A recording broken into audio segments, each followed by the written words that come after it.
Look to the left of you. Look to the right of you. What do you see? Failures. Pretty harsh, right? That's how it's reputed that one speech to MBA students at the Harvard Business School graduation began. The speaker was said to be an eye-wateringly rich and well-known founder of a leading US technology business.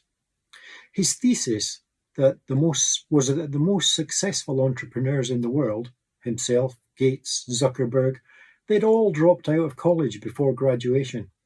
So anyone that was following a course of education instead of ploughing their own furrows, like the world's tech billionaires, meant that those graduates were failures. Of course, it's difficult to call any Harvard MBA graduate a failure by any stretch of the imagination, unless, of course, you're looking through that narrow lens he was looking through of being one of the world's top billionaires. So that got me to thinking, what actually is success? Let's have a show of hands then from you. Who thinks that you need to be a billionaire to be successful? Right, just about nobody.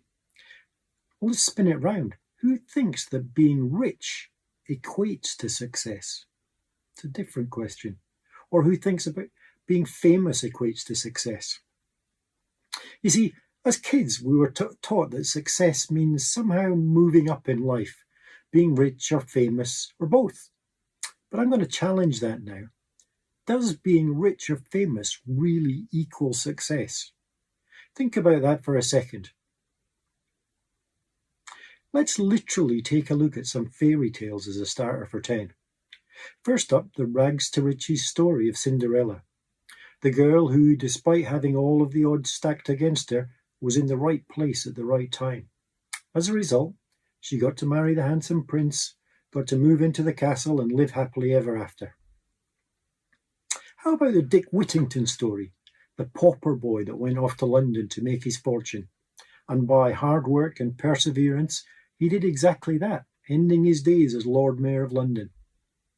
Now, these tales were probably invented with the best of intentions, to inspire dreams maybe. And as adults, we still hold these dreams of success as some kind of utopia. And that's true whether we want to take the modern day fairy tale of the X Factor dream, being found like Cinderella and being whisked off to a life of fame and fortune, or we look at the Dick Whittington, work hard and get to the top dream that careers officers at schools and colleges all around the world sell to us. It seems to me that learning these types of stories as young kids kind of hardwires us to associate success with achieving those riches and fame or high office. For many years, I thought that too. In my first TED Talk in Zagreb in 2019, I talked about my methodology for achieving big, hairy, audacious goals. Essentially, that was an idiot's guide to achieving goals that were really hard to achieve. Now, I'm not going to bore you today with the methodology that I set out in that talk, but if you're the kind of person that wants to single-mindedly pursue a dream, it might be worth looking up. Now, to be fair, I've spent much of my life using that methodology and to pretty good effect, from putting on a gig with a global rock star in the middle of a war zone. And if you want to see more about that, you can watch my movie, Scream for Me Sarajevo, to a first-class law degree in 2000 and a Grammy in 2015. Now, along the way, I've built up and run a multi-million-pound business. I have personally made some pretty decent money, if I'm honest. I own a dozen guitars, a Porsche, a Ducati, and even a house in the French Alps. Quite literally, all of the trappings of success. And for a long time, if I'm honest, I thought that's what success meant. That the aim was to achieve the highest level of whatever game it was that you were playing. But really, right about the time I found out that I got the Grammy, I started to question what it was all for. You see, a few months before that, my assistant, Joe, had said to me something like, "So you're getting on a bit now, Trev. When are you going to retire?" Without even thinking about it, I said, "Joe, I'm not walking out of here until I get a Grammy." Of course, 4 months later, when the Grammy arrived, I had to rethink that goal. Now, As someone that's been pretty task-focused all my life, my normal approach would have been just to move on to the next goal. I'd move from one task to another, kind of collecting badges, if you like. That's what I did. Maybe it was, on reflection, it was the little dopamine hit that I enjoyed.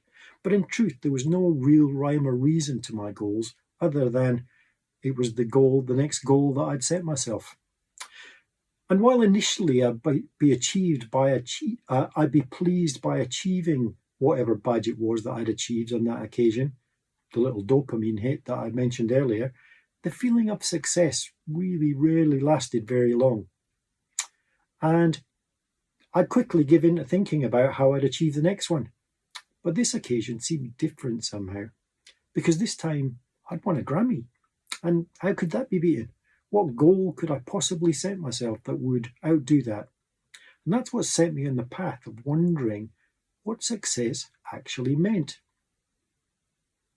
I realised, of course, that success really means different things to different people.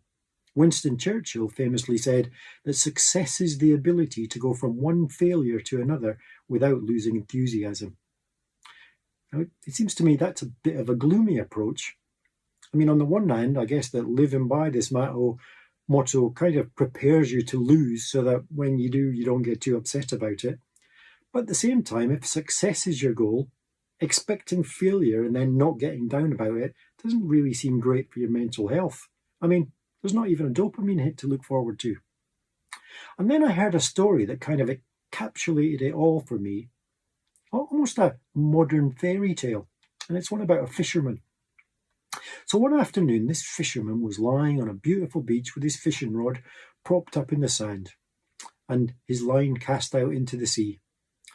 About that time, a businessman was walking down the beach, trying to relieve some of the stress from his workday.